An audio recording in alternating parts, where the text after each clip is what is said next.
అట్లా పోతుంది. సో మీకు ఫుల్ లెంత్ రోల్ పట్టడం ఒకటి, అల్లు అర్జున్ గారికి మదర్ రోల్ పట్టడం ఒకటి, ప్లస్ పాన్ ఇండియా ఫిలిం ఎలా అనిపిస్తుంది? డబల్ ధమాకా, త్రిబుల్ ధమాకా. బాగుంది సార్, ఇంకా చెప్పడానికి ఏముంది, చాలా సంతోషంగా ఉండింది ఫస్ట్ కడుపులో. నేను బాహుబలి టైంలోనే ఆ ఒక్క సినిమా నాకు 100 సినిమాలతో సమానము అనుకున్నాం అప్పుడు. చాలామంది ఆర్టిస్టులు చాలా సినిమాలు చేశారు, చాలా మంచి రోల్ చేశారు, చాలా పెద్ద పేరు ఉండింది. వాళ్ళకన్నా నా ముఖం ఎక్కువ తెలిసిపోయింది అందరికి బాహుబలిలో.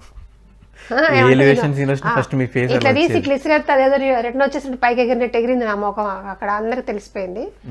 ఇప్పుడు ఇంకా పుష్ప అయితే ఇంకా చెప్పేదే లేదు. మొన్న ఒక కాంప్లిమెంట్ వచ్చింది, చాలా హ్యాపీ అనిపించింది, ఇన్స్టాలో వచ్చింది. రఘువరన్ బీటెక్లో మదర్ రోల్ ఒకటి నచ్చిందమ్మా, ఎవరో తెలియదు, అన్నోన్ పర్సన్ మామూలుగా. తర్వాత పుష్పలో ఒక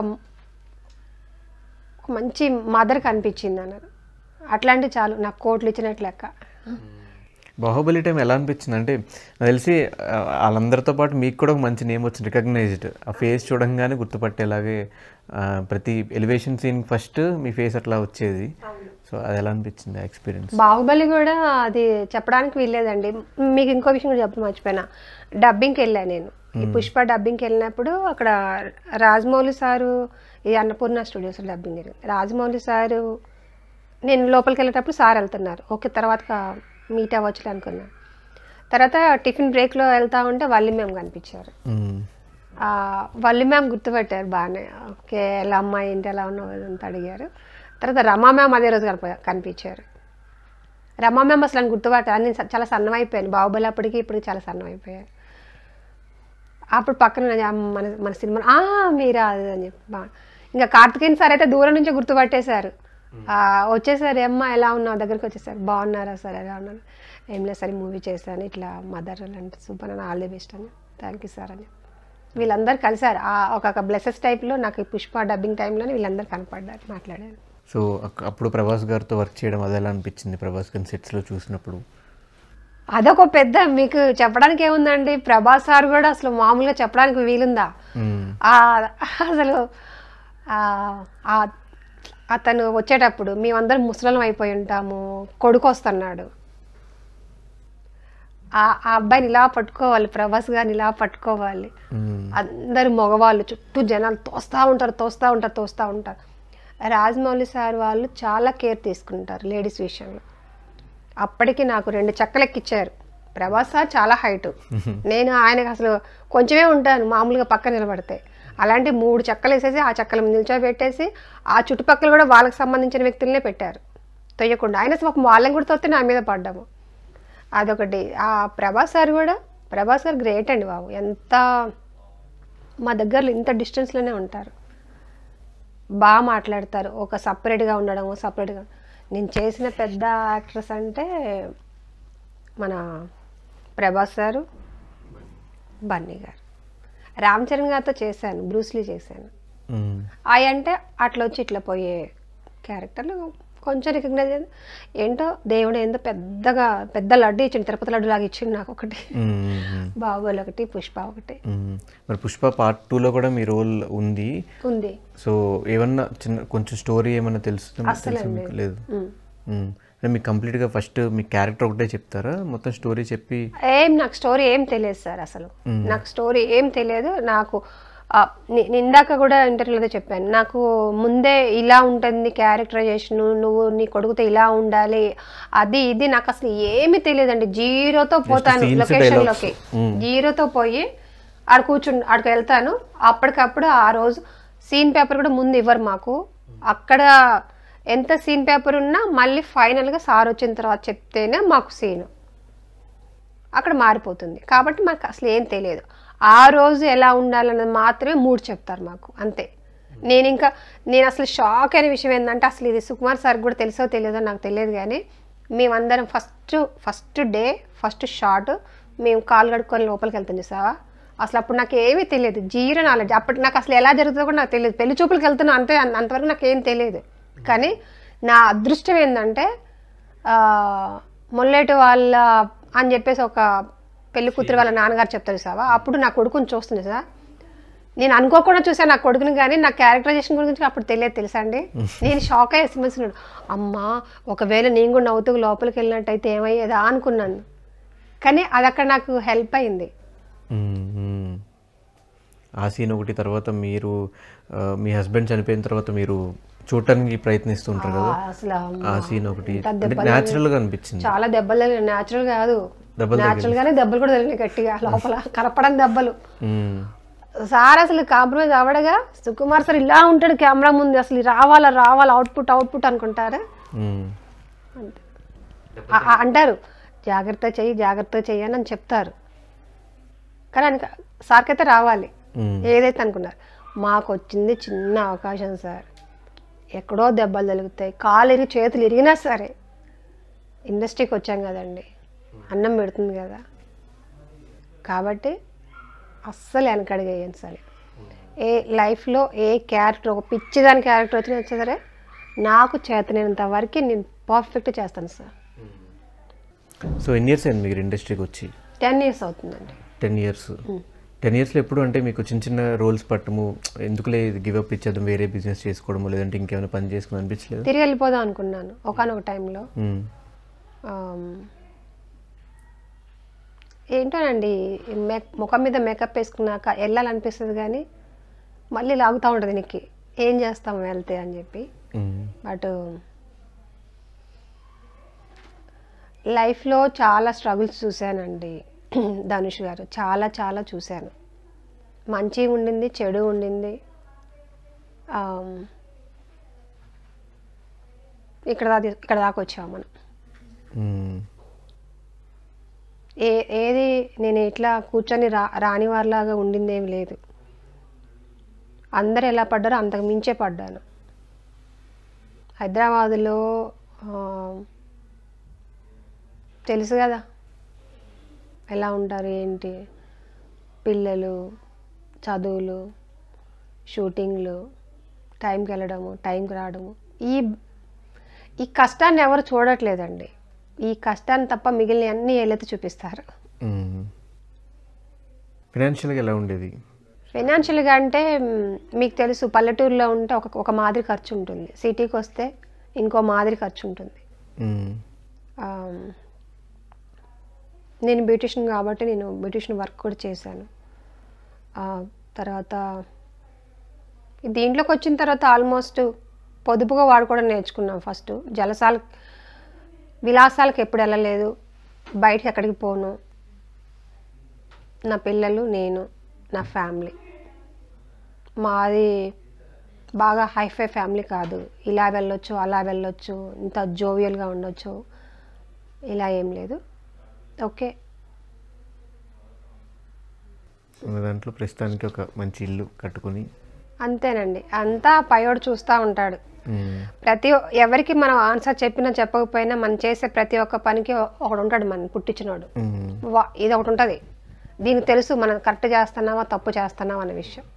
మనం దీనికి ఆన్సర్ చేయగలిగితే ప్రపంచాన్ని గెలిచినట్టే. ప్రతి ఒక్కరు తెలుస్తుంది కదండి.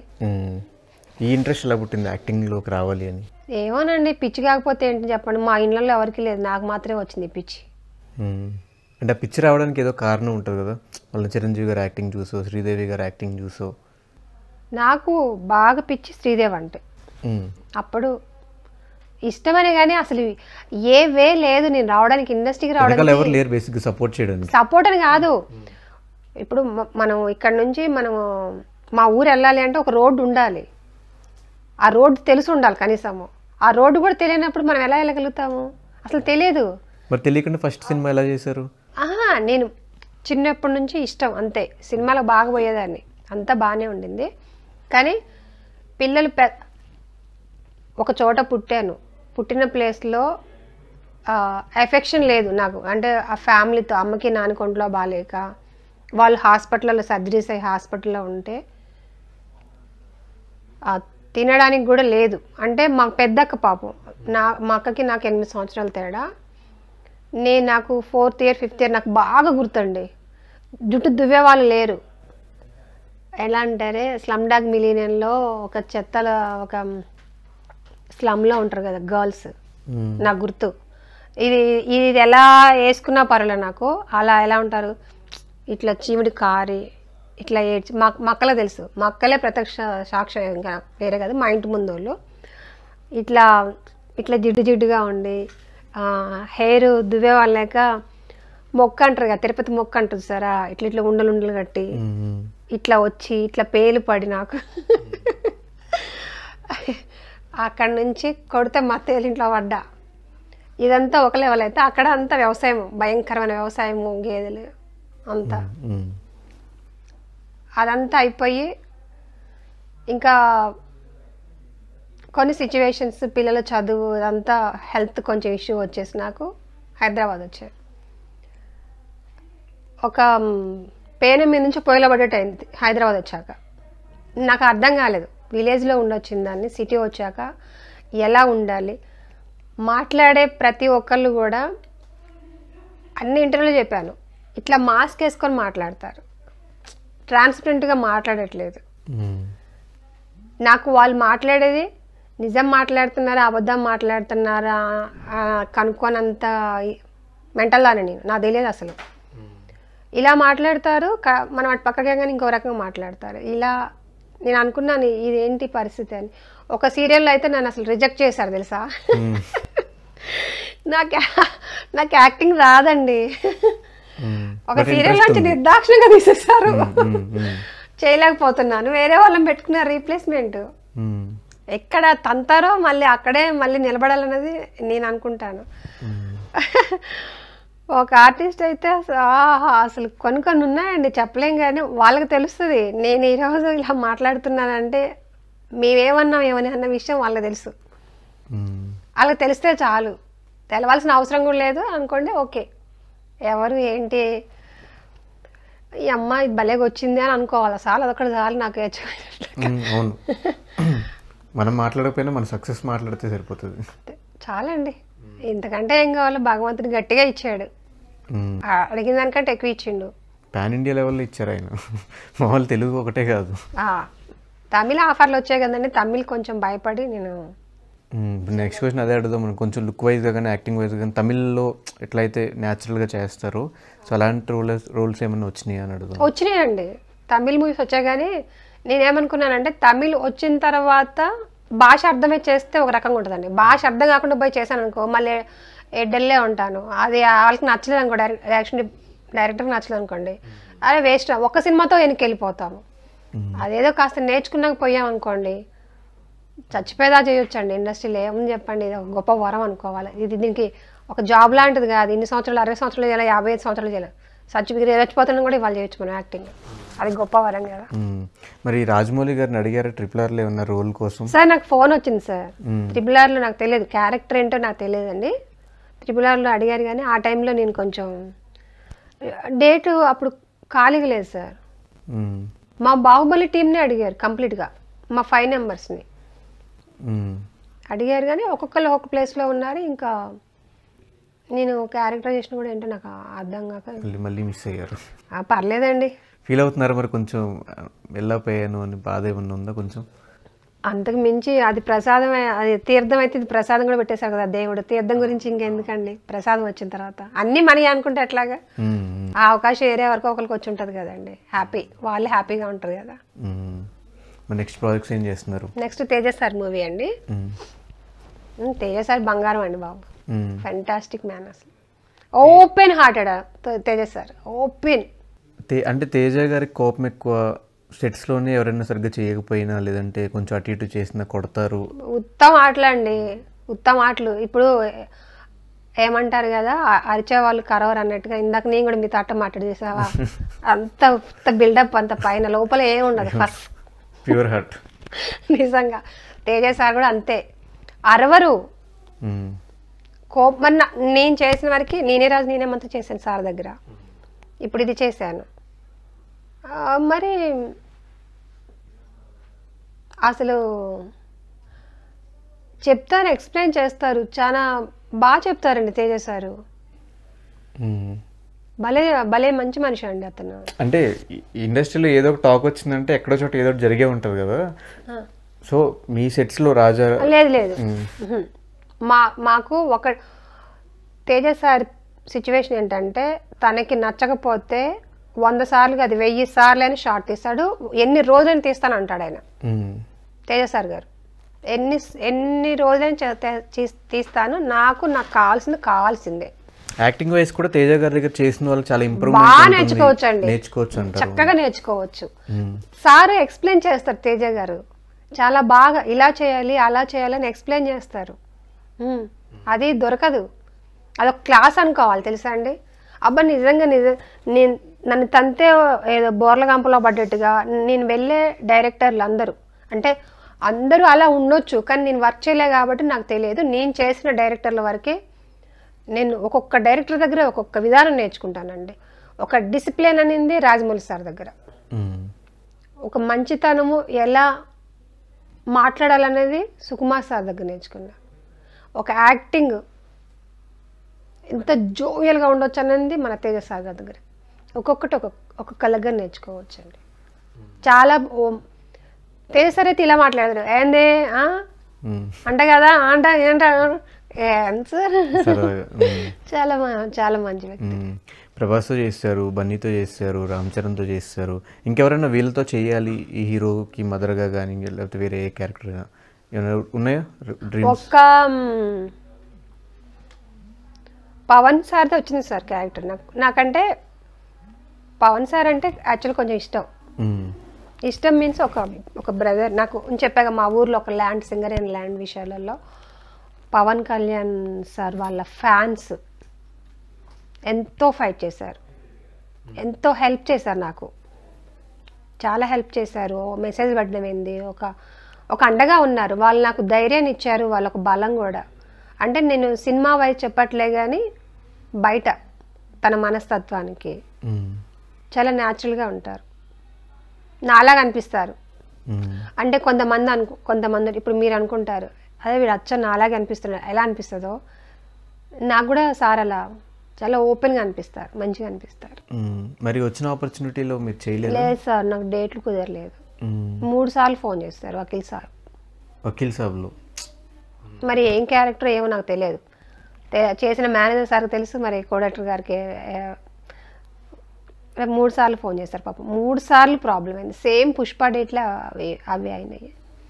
యాక్చువల్గా పుష్ప దానికే నేను 2 సినిమాలు ఓకే చేశాను. సుకుమార్ సార్ అన్నారు ఏం చేస్తున్నావమ్మా అన్నారు. సార్ మన సినిమాలు కొంచెం డేట్లు ప్రాబ్లం, ఏం లేదు నువ్వు ఒప్పుకో చేసేసేయి, డేట్లు మనం అడ్జస్ట్ చేద్దామని ఒక మాట ఇట్లా అన్నాడు పుసుకున్న సారు. సరే అని చెప్పేసి ఒక 2 మూవీస్కి ఇచ్చేసాను. ఏ మూవీస్ అవి? నాకు అసలు కరెక్ట్గా కూడా డీటెయిల్స్ తెలియదు. అది సరే అని చెప్పి మేనేజర్ గారు మాట్లాడారు, ఒక సినిమాకి అయితే పేమెంట్ వేశారు, ఒక సినిమాకి అయితే డేట్లు చెప్పేశారు, నెక్స్ట్ డే వెళ్ళిపోవాలి, ఇంకొక 2 డేస్లో వెళ్ళిపోవాలి. వీళ్ళు మన పుష్ప వాళ్ళు డేట్లు చెప్పారు సార్, ఒక 10 డేస్ తర్వాత ఉంటుంది, వీళ్ళది జస్ట్ 2-3 డేస్లో ఉంటుంది, ఒక 5 డేస్లో అయిపోతుంది షూటింగ్. అది అయిపోయి ఇక్కడికి వచ్చి జాయిన్ అవ్వచ్చు అనుకున్నాను. బట్ మన ఫాజిల్ సారు ఏదో ప్రాబ్లం అయ్యి తను ఆగిపోయారు. తను ఈ 10 డేస్ తను చేయాల్సింది, తను స్టాప్ అయిపోయింది. తను ఆగిపోవడం వల్ల మమ్మల్ని మూవ్ చేసేసారు ముందుకి. వీళ్ళు ఇక శ్రీ విష్ణు సార్ ఫోన్ చేసి అమ్మ డేట్ ముందే వేరే సార్ ఫోన్ చేస్తారు, మన అనిల్ గారు ఫోన్ చేస్తారు, కల్పలత గారు ఇలా అని చెప్పి మెసేజ్ పెడతాడు. ఈ మెసేజ్ అలా మెసేజ్ రాగానే గుండె కొట్టుకుంటుంది, ఏదో ఒకటి ప్రాబ్లం ఉంటుంది నాకు తెలుస్తుంది. అమ్మటే సార్కి ఫోన్ చేస్తాను, అనిల్ గారు నాకు ఫస్ట్ టైం డేట్ లేదని చెప్పే వాళ్ళకి. డేట్ లేదా సార్, మీరు డేట్లు పంపించారు కదా అని చెప్పి దాన్ని స్క్రీన్ షాట్ తీసి మళ్ళీ పంపించి తర్వాత శ్రీ విష్ణు ఏంటి కల్పలత డేట్ లేవన్నా అంట. సార్ మీరు మనకి ఇచ్చిన తర్వాత వేరే ఇచ్చాను సార్.